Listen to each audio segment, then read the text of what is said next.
The image that is being shown to you right now is 18,000 BC, that means about 20,000 years ago. There are images of homes or buildings built in triangular forms, which are over 8,000 years, that's 6,000 BC, in places like Romania. There are skeletal images of to leave your body with your legs crossed in a proper siddhasana posture. Now in Lebanon. This is a classic representation of Guru Puja stone.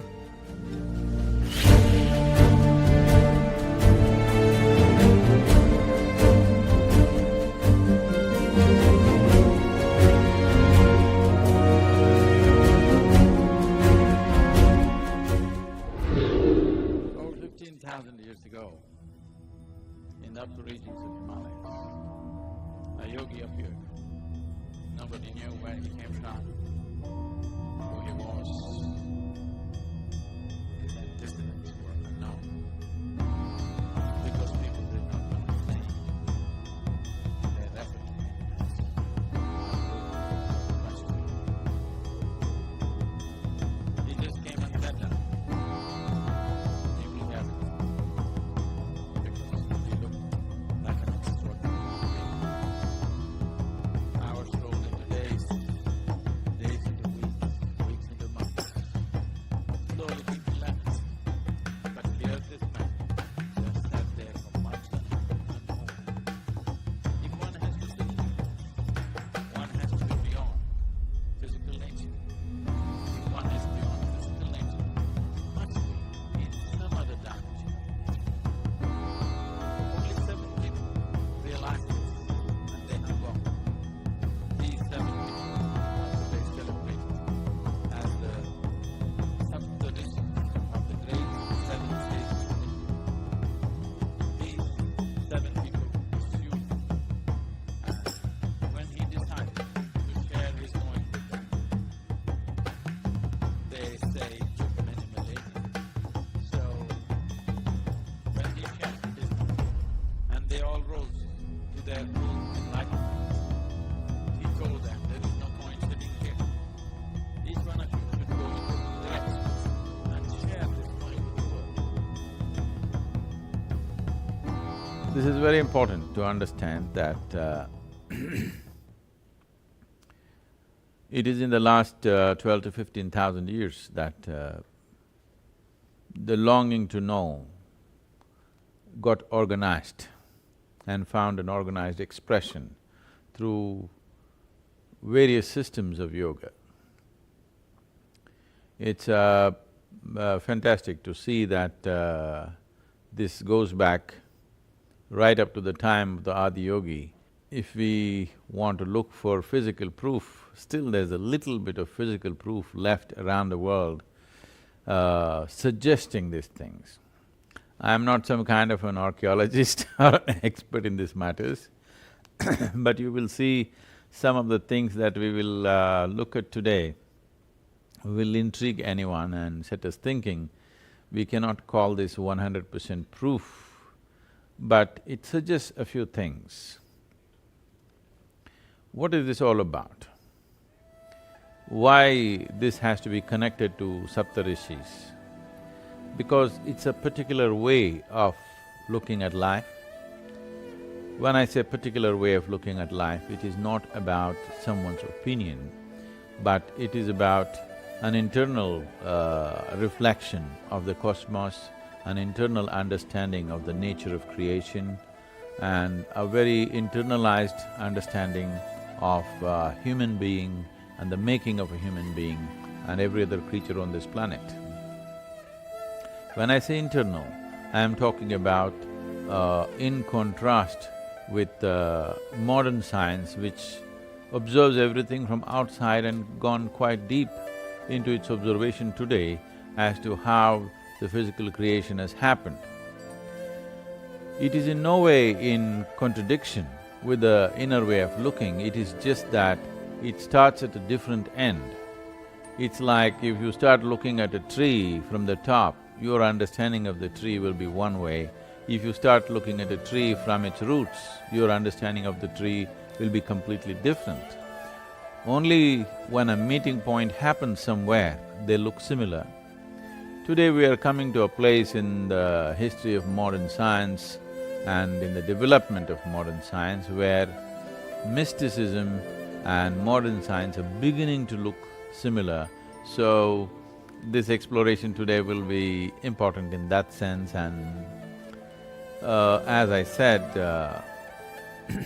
this is not an archaeology lesson for you, but it's just to show you that there have been many suggestions to show that the origin of this is Adi Yogi, and from him how it could have reached various places. Within myself, I know it did, but you don't have to go by my experience of life, because somebody else's experience can never be yours. But here is a little bit of physical proof going around.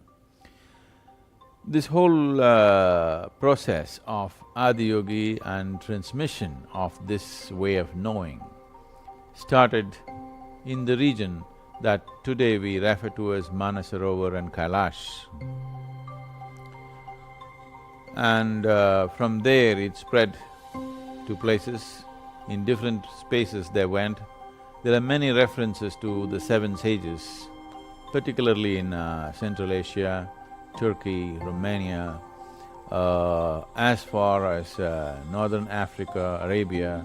There are continuous references to seven sages in the tradition, even today it is, and you will see in Arabia, in places like Lebanon, Egypt, Morocco, Tunisia, Sudan, in all these places, even today popular restaurants are named as seven sages So that is how much prevalent it is even today. When you ask these people who the seven sages are, nobody knows who the seven sages are in the common knowledge of the people.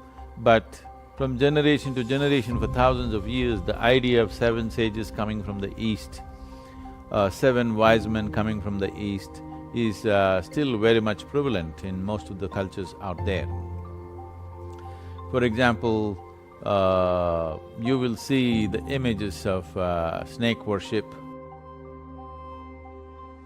going back right up to 18,000 BC in places like Siberia and Central Asia.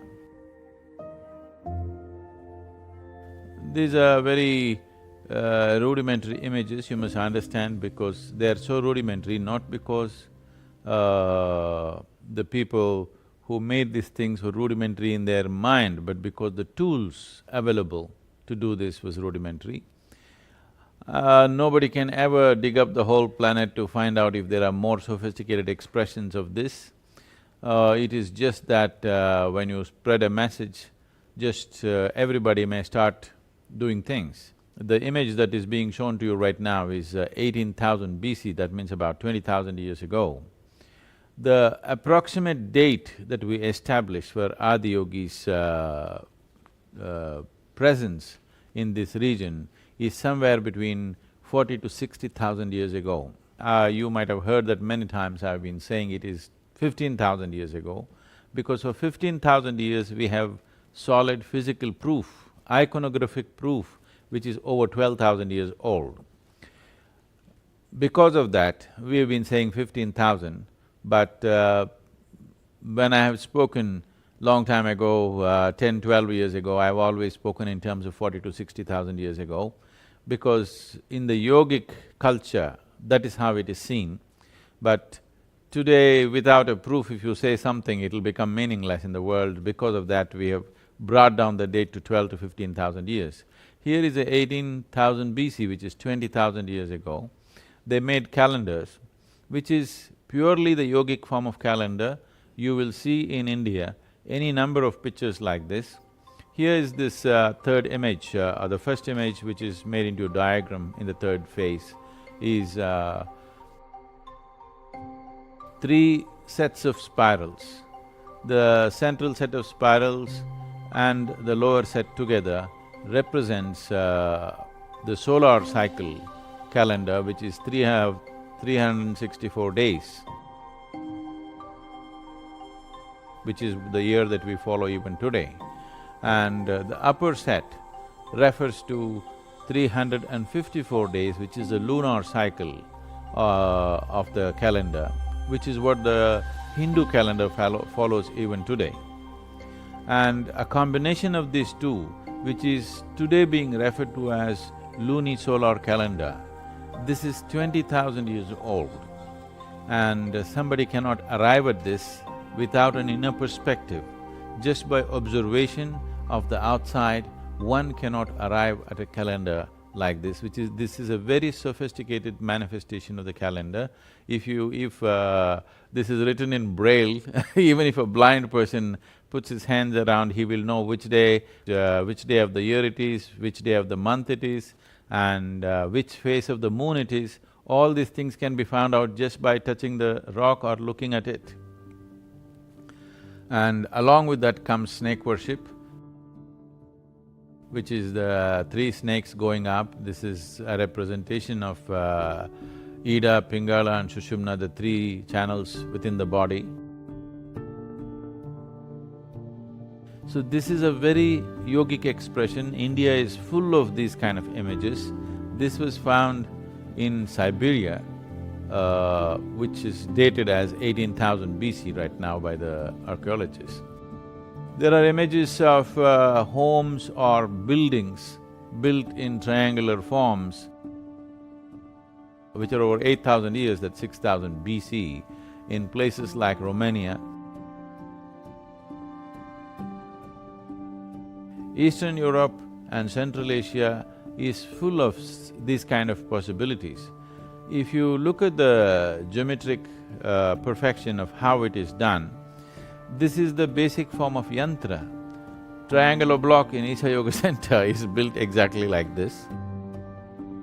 Unfortunately, we are not 8,000 BC, we are now we built this only about 22 years ago.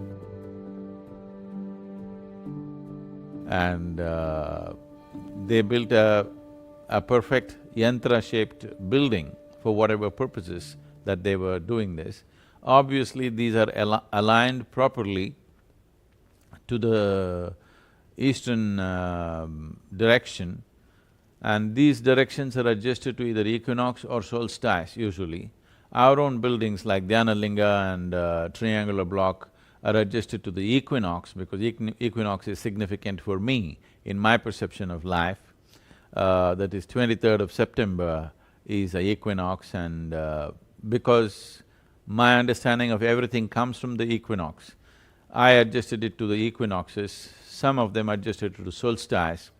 For the Saptarishis, solstice must have been definitely be a most important aspect of their life because it is on that day, for them, Adiyogi opened up the doors for them.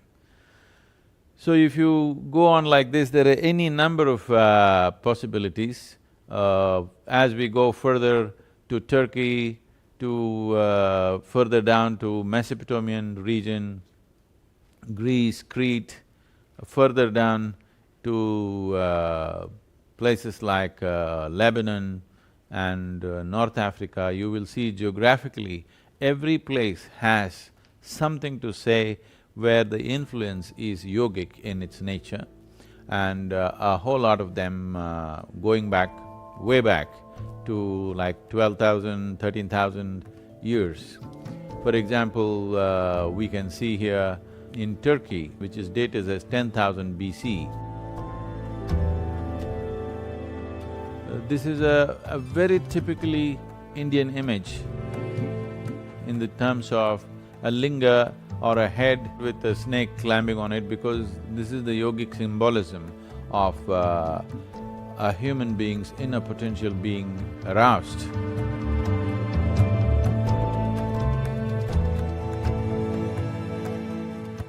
Or it is the symbolism of Kundalini. Similar images are found as far as South America, in Peru, in Ecuador, in that region.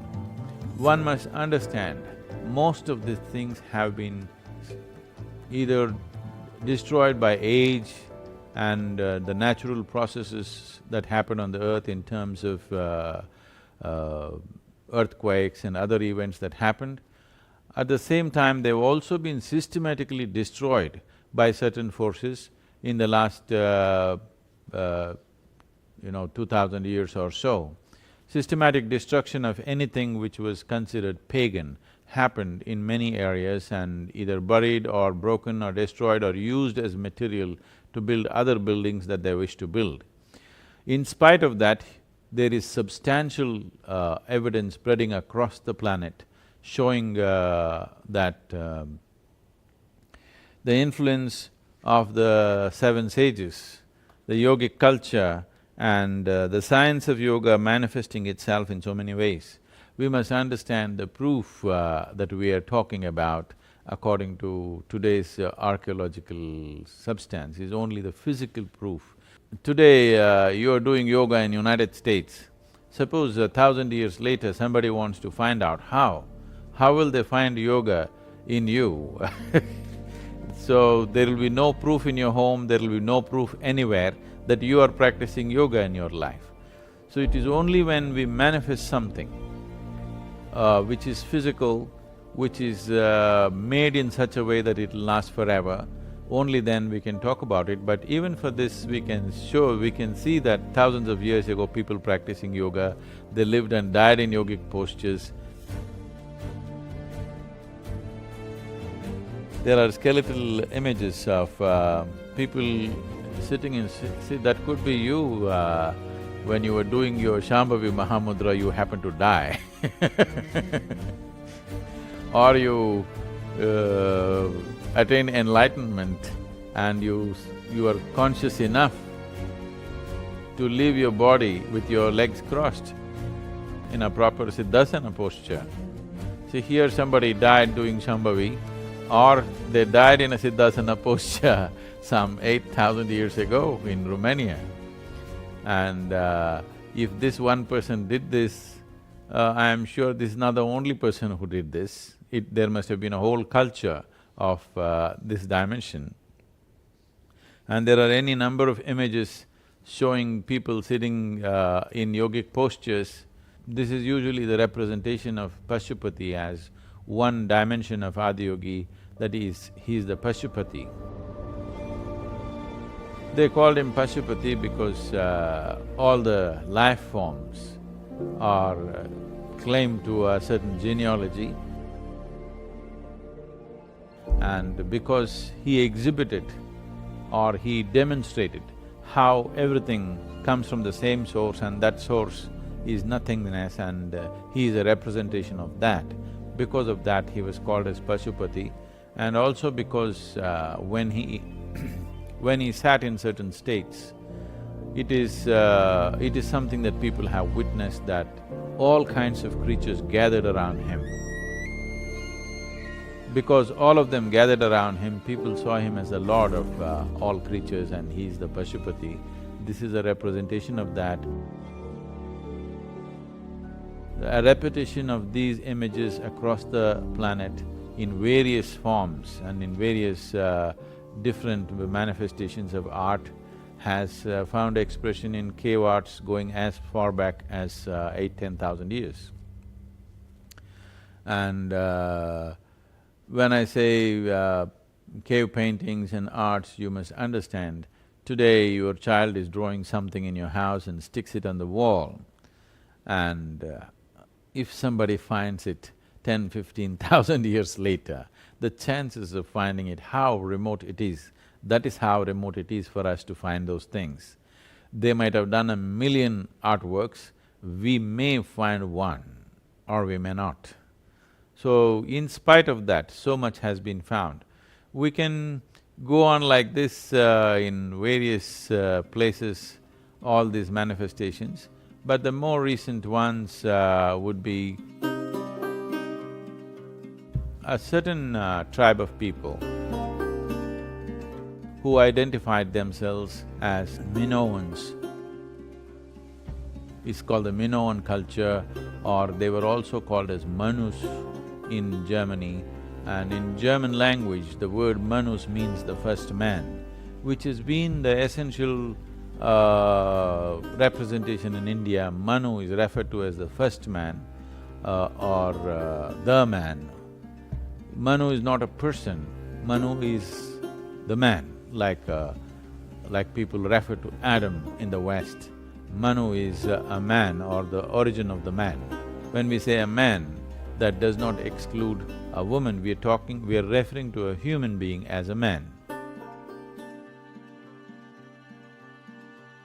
It is somewhere down the line that the usage became like this, when societies became more and more patriarchal and man-oriented. The word that was used to describe a human being started describing only a man, and they had to find another word to describe the female of the species. In Minos in Crete, which is a Greek island today, and Manu in India, in many ways go parallel in their descriptions and the way things are described. The manifestation, now that we are looking at these Saptarishis as being the transmitters of Adi Yogi's teaching, naturally wherever they went, the representation of the snake, the bull and the form of the linga manifested itself.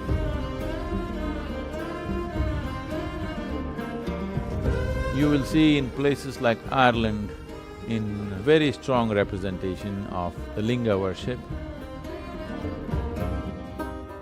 The people in Brittany, when I say Brittany, in France, a region which is called Brittany, and when I happened to be in Brittany, they were very excited and they took me to a temple which is supposed to be 6,000 years old, where they were still worshipping the four elements, and they said, we came from northern Gangetic plain and it is our brothers who went to the island, which today is known as Britain.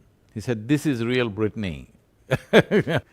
So this goes on endlessly, there's a whole lot of pictures we could show you, and there's a whole lot of material which may be a little too much for you to digest in this little time that we have. But we will just run through these pictures for you to just see, for yourself to make out. I will not really say much about it, but just look through this, just see how intriguing and wonderful it is that going way back, the oldest picture that we have is dated as 20,000 years ago. Here is Ireland, you see this snake symbolism, which is typically yogic, and here is the worship of linga. And this spiral, which is the cosmic representation, or it is the manifestation of what we call as the saligram. The inside of the saligram is made like this. This is the image of the Ammonite is used as saligram because that is the representation, the yogic representation of the cosmic galaxies. This is 2000 BC. These spirals, this has been one of our thing to build an underground spiral like this in the Indian Yoga Center. We've still not managed to do this. As a process of meditation to go through the spiral, if you go through a dark spiral like this, if at the end of it you will naturally become meditative. We've been wanting to build a proper spiral, geometrically correct spiral, which only that bottom corner one is the right one, but we are yet to do it. Here is Zeus worshipped as a serpent.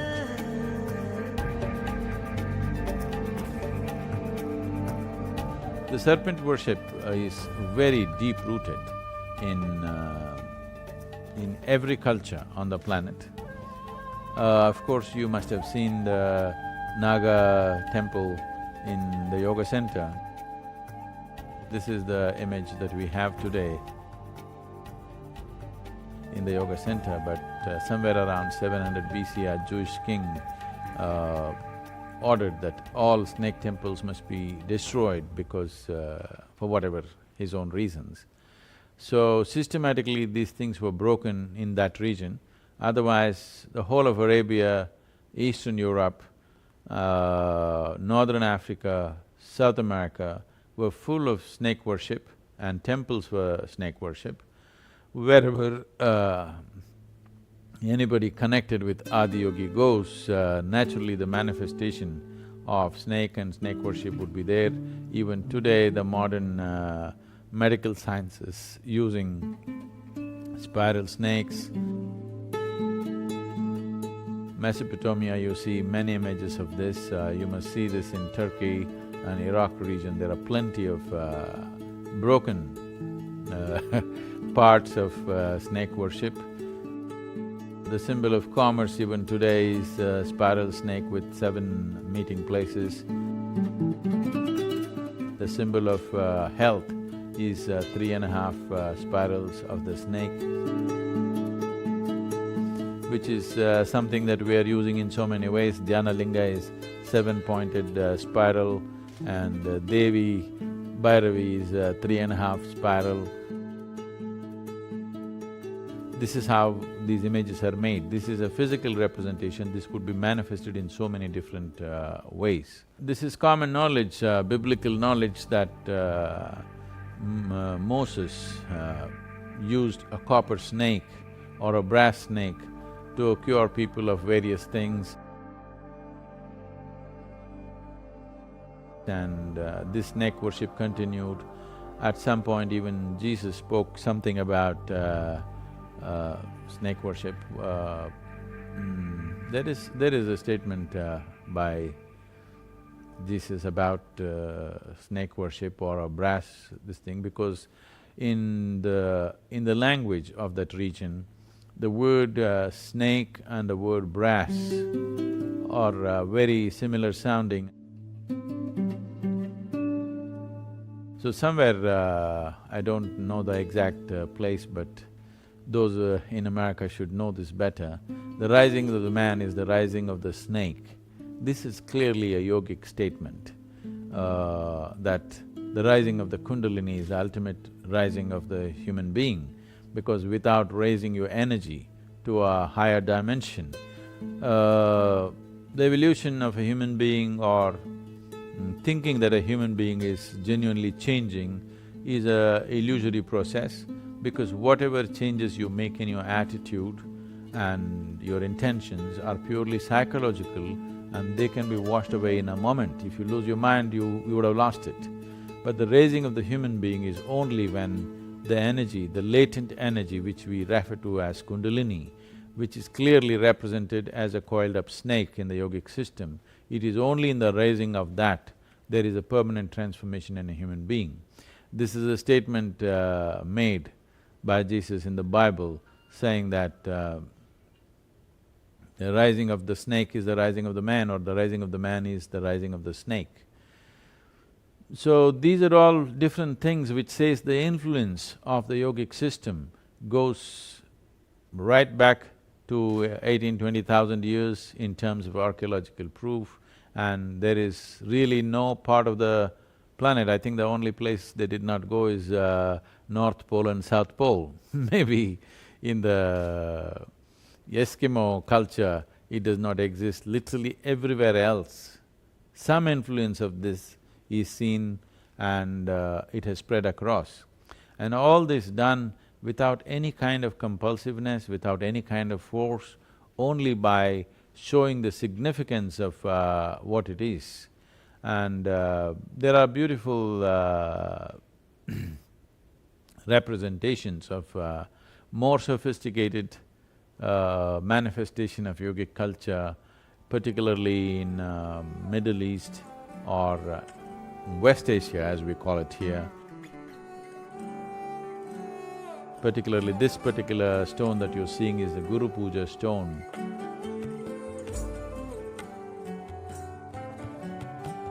When I went to Baalbek, which is part of the Phoenician temple which was built now in Lebanon, when I happened to visit this place about 10 years ago, the moment I saw this stone, which is the Guru Puja stone, with 16 offerings, with room for 16 offerings, Even today when we do Guru Puja, it is called as Shodashopachara. That means 16 ways of inviting a guru, 16 ways of making it happen. This is a classic representation of Guru Puja stone. You will find an exactly similar stone in Uttar Kashi, you will find these stones in Benares, you will find these stones in southern India, in various temples. The triangle, the manifestation of the stone in the way it is done is geometrically 100% correct. This cannot be done by anybody other than somebody who is steeped in yogic sciences. And this must be about 4,500 to 5,000 years old intact even today in Lebanon. Lebanese children in their schools study and they know from history that Indian sculptors, Indian labor, Indian elephants came to work on the Phoenician temples. If all these people went, if the labor went, the sculptors went and the elephants went, how would the yogis not be there? They would be the forerunners of this whole process. And you will see in Baalbek temple there's another image of lotuses in the ceiling. Obviously this is a clear Indian art sneaking into Phoenician temple, because the sculptors from India, the first thing that they learn is to make a lotus. It's the simplest manifestation of sculpting, and they put it in the ceiling of these Phoenician temples almost 4,000 to 4,500 to 5,000 years ago. The people in that region would have definitely not seen a lotus because no such thing exists there, but you will see lotuses hanging from the ceiling. This is a lotus inside Anahata symbol in the ceiling of the Phoenician temple, the Sun Temple in Lebanon, which is called as Baalbek. This is a fantastic temple, it's a must-see for anybody. If you ever happen to be in that region, it is something that one must see. It is a phenomenal manifestation of human will as to how and the inspiration that is taken from a divine contact. Once somebody is touched by something of the beyond, your own earning of the bread or making your own name and fame doesn't arise. You want to create something that manifests itself and functions beyond yourself. So these ancient temples are a manifestation of that.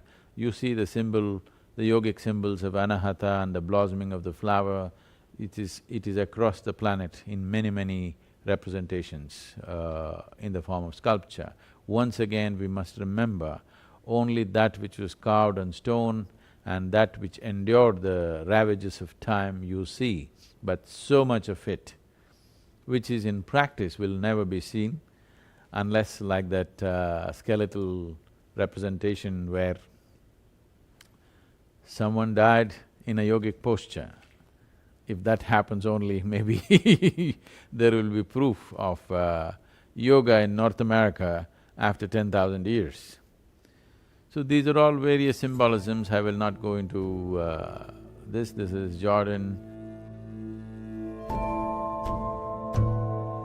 You can see a manifestation of the linga forms and the crescent moon and snakes. This is very important, this is a three-headed bull. Before, the first one is in Sumeria, but we have these things in Indus Valley. Whoever fixes these dates, on what basis, I do not know. We will go by that. And this is about 5,000 years where three-headed bull is a representation of the same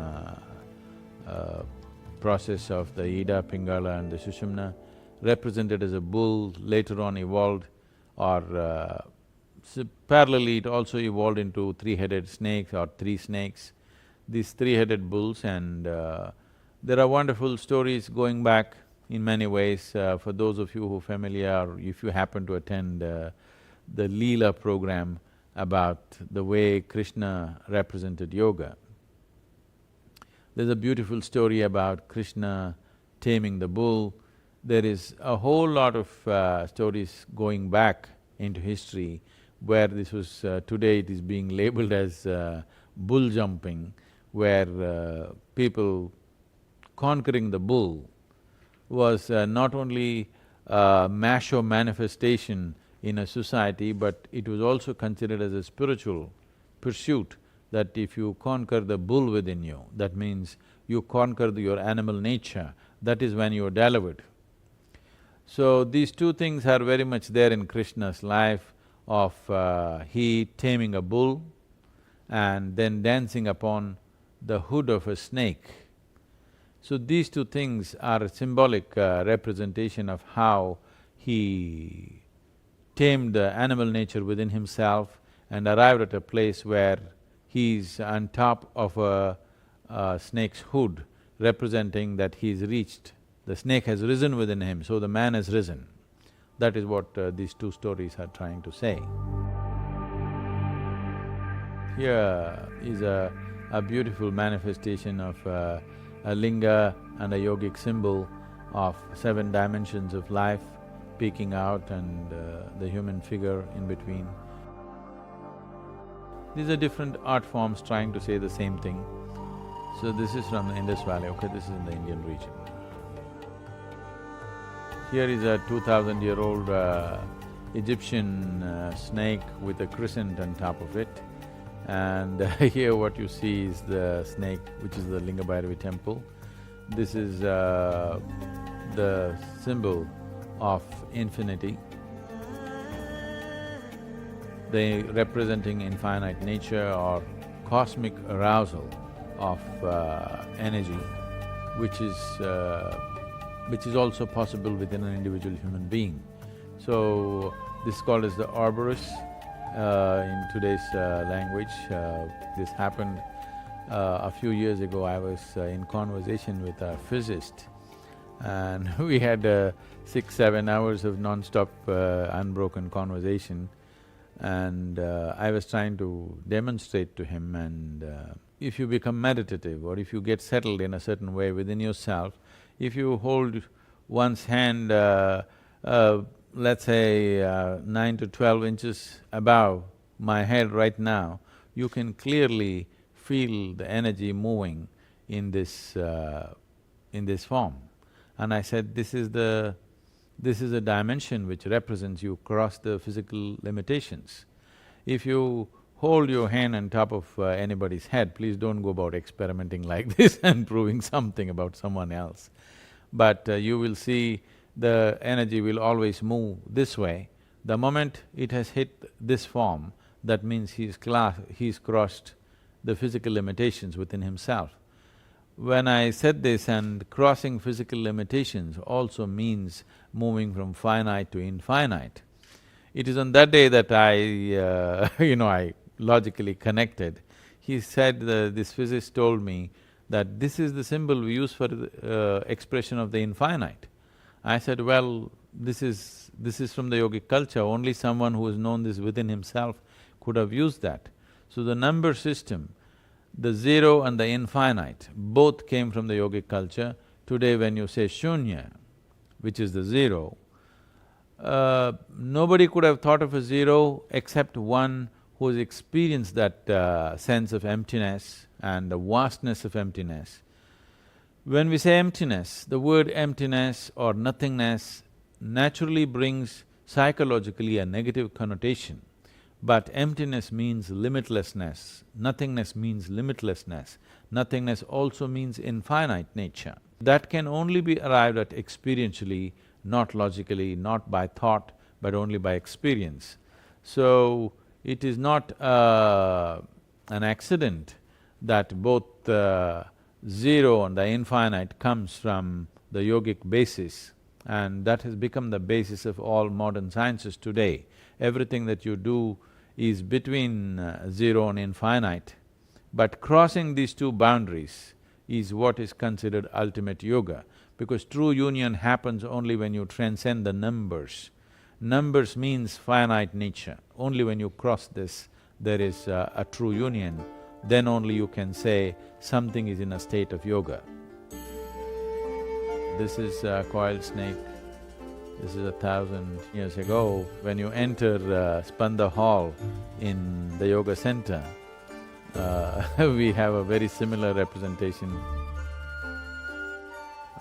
Everybody has to walk over this, because Spanda literally means a state of primordial energies.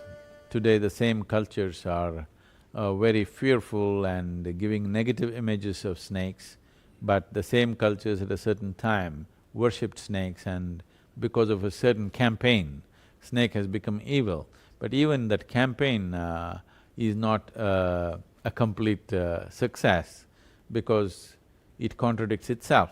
For example, if you take the story of Adam and Eve, there was a dumb couple who did not know what to do, and a snake arrived and it initiated life. Someone who initiates life upon this planet, it's up to you whether you call him the agent of the divine or call him the agent of the devil. If you are for life, you would definitely call him as the agent of the divine. If you are anti-life, then you would call him as the agent of the devil.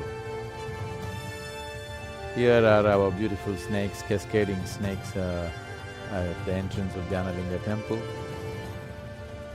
This is the Linga Bhairavi. Someday, maybe when I stop traveling around, when I sit down in place, the science behind this we can experientially manifest for those who are interested as to how all sounds are leading towards this, are rooted in this dimension. That is what the previous image was about. These are South American manifestations of someone trying to build a rudimentary Dhyanalinga. This is very interesting. Geographically, today in the country that we call as Peru, it's called Chavin. This is a classic… I will be what to say? It will be too arrogant for me to say it's a classic reproduction of Dhyanalinga site. Dhyanalinga is a classic reproduction of this one. We were not aware of this at that time, but now it's really fantastic to see exactly in a similar kind of magnetic and other kind of forces which work on the planet. Someone tried to establish a very similar setup of an energy center. This is the plan from the top, but you will see so many things which are very similar. You will see it's very, very similar in construction to the Dhyanalinga complex in terms of the plan, the way we did the approaches as to how it should be to make it experientially possible for people who enter the temple. When we built Dhyanalinga, we were not aware of these things, but today people have researched into these things and found out. This is 7 snakes coming out of a human being's head. These are all yogic representations of the rising of the Kundalini. This is in South America a few thousand years ago. This is an art form of a depiction of somebody using a mudra like this and initiating someone. These are classic images of the Guru Shishya Parampara in its own form in those cultures. This is I don't know if you can call it a pyramid, it's not a pyramid really. It's somewhere in Central America.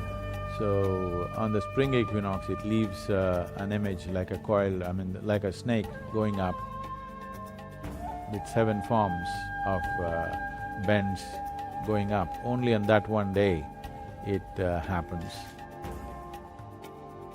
The equinox is a tremendous possibility.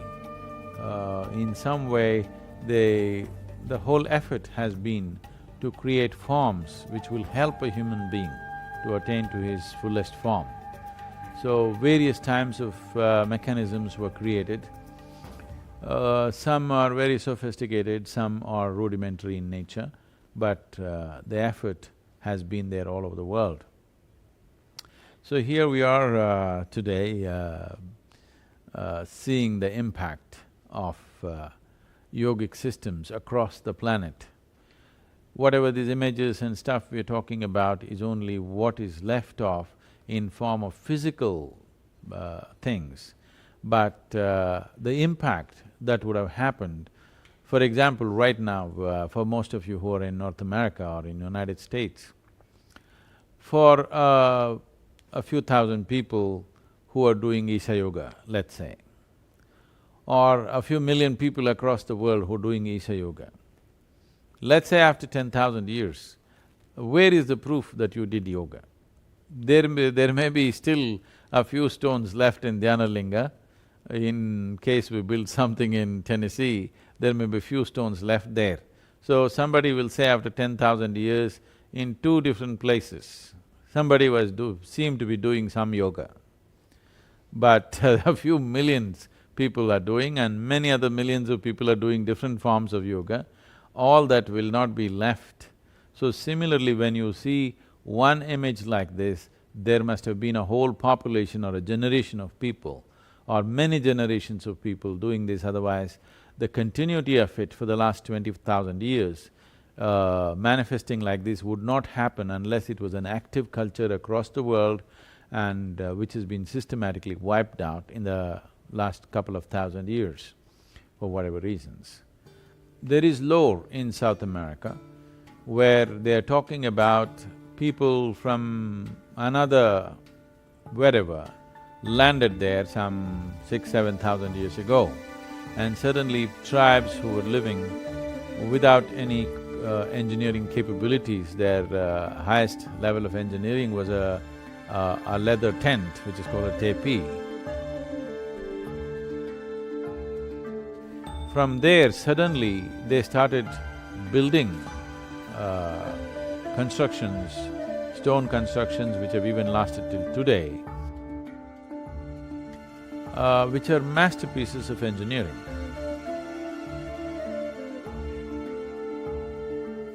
So they say the gods came from elsewhere and taught them this. In the lore, this is how it is. I want you to just imagine, 6,000 years ago, if somebody came floating on an ocean, on whatever they floated upon, and landed in your land. Suppose you were in Indiana and somebody came floating. 6,000 years ago, when you had not imagined anything beyond the land on which you exist, they definitely would look like gods who came from elsewhere. And they brought in mathematics, they brought in engineering, geometry, and other dimensions, and suddenly those who were living in tents suddenly started building constructions which do not… you cannot… culture cannot evolve from a rudimentary tent which is just put up with a piece of leather and stick to a sophisticated construction in just a short span of time. It would take a whole lot of time for people to evolve that, unless an input came from elsewhere. The suggestions that the input came from elsewhere, which you can call it gods or you can say they're saptarishis or wherever they came from, yes, definitely they came from elsewhere. Everything suggests they could have only come from the east and not from anywhere else. So you could assume, if you wish, if it assists your Indian ego, you can say, these people came from India. Not Indiana, I mean India. So if it is… because this would be very presumptuous to say, yes, this is Saptarishis. but a lot of things indicate it could be them. It would be very presumptuous for anybody to say, yes, this is so, because there is no such thing. But in my experience, within myself, I know these seven sages reached out to the whole world, and because that was Adiyogi's intention and that's how they went, and there are more, what to say, believable stories. At the time of Mahabharata, Arjuna decides to… See, we must understand this one thing, that if you go through the Indian lore, if you go as far back as 5,000–6,000 years ago, very clearly they're talking about the planet being round. In fact, even today, in the local languages in India, when we say geography, we say bhugol. Bhugol means study of a globe. The very word is suggesting that the earth is round. So, this is not like whatever a few hundred years ago Galileo invented that… discovered that earth is round. For thousands of years we've been talking about it. You should see the descriptions in Mahabharata where when Vayu takes Kunti Devi, he takes her across the world and for the first time she sees and realizes that the planet is round, and she talks about it, and she couldn't believe that actually you can go round and come back. So they're talking about Vayu as the god of winds who took her around. She realized that the planet is round. There are any number of things to suggest that people were traveling or people did travel to those parts of the world. And also, if you go back further, 18,000 or 20,000 BC, during the Ice Age, largely these continents were connected, that people could have even walked across. Not necessarily gone by… travelled by the sea, but they could have walked across because land masses was connected one way or the other. So it is possible. If you look at the knowledge that suddenly they exhibited, we can say definitely it is so, but we don't have exact proof to say it is so.